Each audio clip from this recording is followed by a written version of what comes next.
Nama kecil saya adalah Thomas Matulesi. Saya lahir di Ambon pada tahun 1783. Saya pernah menjadi tentara Inggris berpangkat sersan. Pada waktu itu, Belanda harus menyerahkan wilayah jajahannya, di antaranya Maluku kepada Inggris. Namun, hal ini tidak berlangsung lama. Setelah Perang Napoleon berakhir, Indonesia diserahkan kembali ke pihak Belanda. Seperti pada masa-masa sebelumnya, Belanda kembali memeras kekayaan bumi Maluku. Penindasan dan tindakan-tindakan kasar yang dijalankan Belanda jadi salah satu sebab bangkitnya penduduk Maluku melakukan perlawanan. Dan sasaran utama rakyat Maluku adalah mengembangkan kekuasaan Belanda dengan cara merebut benteng Dorset, lambang kolonial di Saparua. Pagi tanggal 16 Mei 1817, sebelum matahari terbit, penduduk sudah bersiap-siap hendak menyerbu benteng Dorset. Sementara itu, saya masih berada di Haria, 5 km dari benteng. 4 orang diutus untuk menjemput saya. Dalam pertemuan yang diadakan pagi itu, saya diangkat sebagai pimpinan penyerbuan ke benteng. Saya segera menyusun pasukan dan mengatur siasat. Pemuda-pemuda yang dulunya berdinas dalam ketentaraan Inggris dan teman-teman dekatnya dijadikan barisan inti. Tengah hari, saya memerintahkan pasukan saya menyerbu. Pasukan Belanda yang bertahan dalam benteng melepaskan tembakan bertubi-tubi. Benteng dapat dikuasai dan semua tentara Belanda ditangkap. Pasukan Belanda dipimpin Mayor Pitjes berusaha merebut kembali benteng Dorset.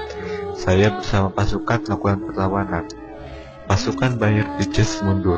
Selama 3 bulan benteng itu dikuasai pasukan saya.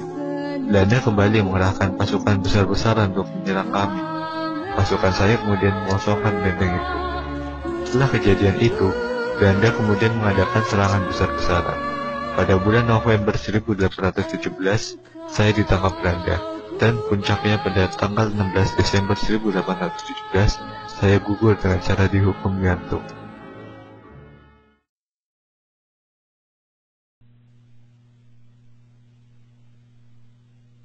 Semasa muda, saya bernama Gusti Inokartapati. Saya terlahir pada tahun 1797 sebagai pewaris tahta Kesultanan Banjar. Pada Maret 1862, saya dinobatkan sebagai Sultan Banjar dengan gelar penambahan Amiruddin Khalifatul Mukminin. Bukan hanya diakui oleh suku Banjar, saya juga dihormati seluruh suku di sepanjang Sungai Barito. Saya melanjutkan perjuangan Sultan Hidayatullah yang ditipu dan diasingkan Belanda ke Cianjur. Saya ada di balik perang Banjar. Saya bersama ratusan prajurit menyerang tambang batu bara Belanda di Pengaron 25 April 1859. Kecamuk perang demi perang pun saya mainkan. Belanda mengamuk, tapi saya tak juga kalah. Bujukan menyerah tak pernah ditanggapi oleh saya. Nyawa saya pernah dihargai 10.000 gulden. Namun, tak seorang pun berniat mencelakai saya demi keuntungan pribadi. Sampai perang selesai, saya pun masih tetap bertahan. Saya meninggal karena sakit paru-paru dan cacat setelah bertempur di bawah kaki Bukit Bagantung, Tundakan, pada tanggal 11 Oktober 1862. Terkubur sekitar 91 tahun di hulu Sungai Barito.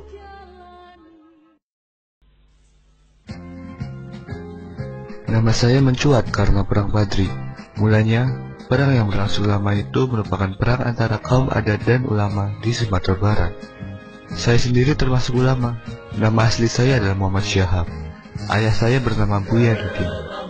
Sebagai ulama dan pemimpin masyarakat, saya dapat beberapa gelar, yaitu Syarif, Malin Basal, dan Tuanku Imam. Saya disebut Tuanku Imam Bonjol.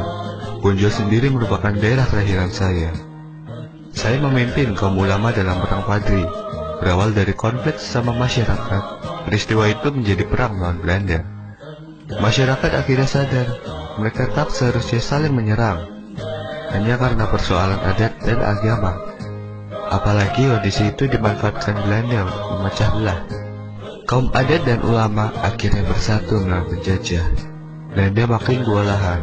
Sampai pada tahun 1824, Belanda mengajak kaum Padri berdamai dan perjanjian massal.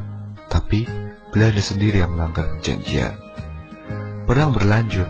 Kalau bantuan untuk Belanda datang dari Batavia, rakyat semakin terdesak. Belanda kemudian mengajak saya kembali berunding pada 28 Oktober 1837 di Palupo. Namun, baru tiba saya langsung ditangkap. Saya dibuang ke Cianjur, Jawa Barat, dipindahkan ke Ambon sampai Minahasa. Pada 8 November 1864, saya meninggal di pengasingan.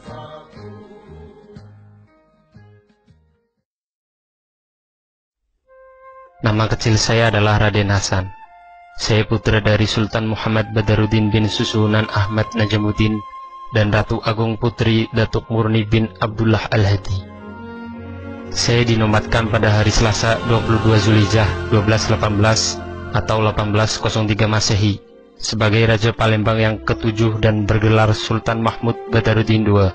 Pada tanggal 14 September 1811 terjadi peristiwa loji Sungai Aur, yaitu 4 hari sebelum terjadi penyerahan di Tuntang. Saya telah mengakhiri pengaruh kekuasaan Belanda di bumi Palembang dari pengaruh kekuasaan asing. Saya sebagai seorang pemimpin punya pandangan yang jauh ke depan dan dapat mempergunakan kesempatan yang tepat untuk membebaskan Kesultanan dan rakyat Palembang dari pengaruh kekuasaan asing. Pada tanggal 18 September 1811, berdasarkan perjanjian Tuntang, Belanda menyerahkan Palembang ke Inggris. Ini merupakan awal dari upaya mengadakan perlawanan terhadap angkatan perang Inggris di kota Palembang. Saya menyingkir ke daerah pedalaman untuk kemudian mengatur perang gerilya bersama rakyat. Perang gerilya yang dipimpin oleh saya di daerah pedalaman inilah memaksa Inggris harus mengakui keunggulan saya dan kemudian mengakui pula kedaulatan saya sebagai seorang raja. Belanda yang berdasarkan perjanjian Inggris-Belanda tanggal 13 Agustus 1814 dibenarkan mengambil kembali daerah-daerah yang pernah diduduki oleh Inggris. Pada tanggal 24 Juni 1821, saya beserta putra saya Pangeran Ratu ditawan, dan pada tanggal 3 Juli 1821, saya kemudian diasingkan ke Ternate. Saya dilahirkan di Surabaya pada tanggal 6 Juni 1901. Saya lahir dari ibu yang berasal dari Bali bernama Indranyuman Rai dan ayah dari Blitar, Jawa Timur yang bernama Raden Sukemi Sastro Diharjo. Mula-mula saya bersekolah di Fall School, Standard School, European Girls School di Sidoarjo, Jawa Timur. Kemudian pada tahun 1915, saya melanjutkan di HBS Surabaya, dan 5 tahun kemudian melanjutkan di THS, Bandung. Masa pendidikan di perguruan tinggi dapat saya selesaikan pada tahun 1925, dengan menyandang sarjana teknik atau insinyur. Pada tahun 1925, saya mendirikan dan menjadi ketua Algemene Studi Club di Bandung, yaitu suatu perhimpunan belajar yang berjiwa nasionalisme. Kemudian pada tahun 1927, bersama-sama dengan Mr. Sunario, saya mendirikan sebuah organisasi pergerakan, yaitu Perserikatan Nasional Indonesia, yang kemudian pada bulan Mei 1928 diubah namanya menjadi Partai Nasional Indonesia. Pada awal masa pendudukan Jepang, saya bersama dengan Muhammad Hatta, Ki Hajar Dewantara, dan Mansur mendirikan dan memimpin Pusat Tenaga Rakyat atau PUTRA. Pada bulan September 1943, saya diangkat menjadi ketua Chosangi, di samping juga menjadi pemimpin Johor Hokai. Dan pada bulan Agustus 1945, menjelang proklamasi kemerdekaan RI, saya terpilih sebagai ketua PPKI. Pada tanggal 17 Agustus 1945, saya bersama-sama dengan Hatta memproklamasikan kemerdekaan Republik Indonesia. Dalam agresi militer Belanda yang kedua, tahun 1948, saya dan Hatta serta beberapa pemimpin republik lainnya ditawan Belanda, untuk kemudian berturut-turut diasingkan ke Prapat, kemudian Bukit Manumbing, Bangka. Tanggal 6 Juli 1949, saya kembali ke Yogyakarta. Dan pada 16 Desember 1949, saya dilantik menjadi Presiden Republik Indonesia Serikat. Pada tanggal 17 Agustus 1950, saya dilantik menjadi Presiden Negara Kesatuan Republik Indonesia. Dan tanggal 5 Juli 1959, saya mengeluarkan dekret Presiden tentang kembali ke UUD 45. Saya wafat pada tanggal 21 Juni 1970. Saya dilahirkan di Bukit Tinggi, Sumatera Barat pada tanggal 12 Agustus 1902. Saya menyelesaikan pendidikan di Europe Leisure School ELS tingkat sekolah dasar di Bukit Tinggi dan Merwiet Gibrit Leger Onderwijs Mulo setingkat sekolah menengah pertama di Padang. Sudah itu saya masuk ke Hendels Middelsbar School, sekolah menengah ekonomi di Jakarta.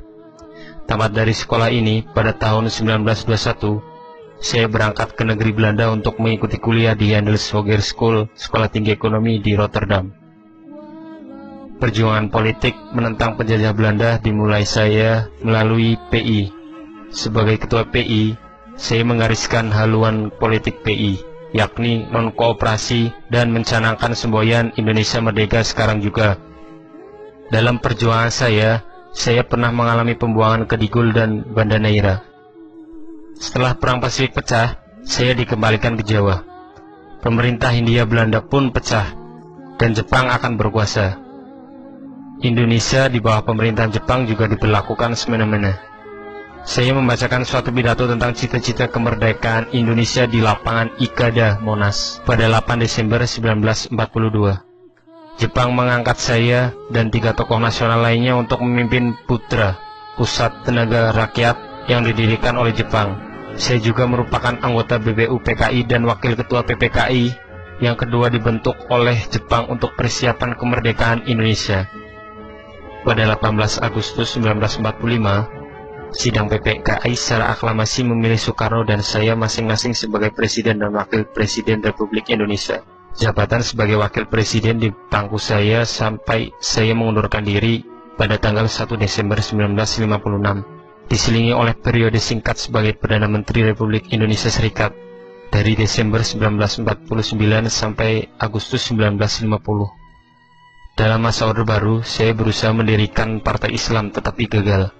Saya kemudian mendapat kepercayaan dari pemerintah untuk membentuk sebuah panitia dikenal sebagai Panitia 5 dengan tugas membahas masalah Pancasila.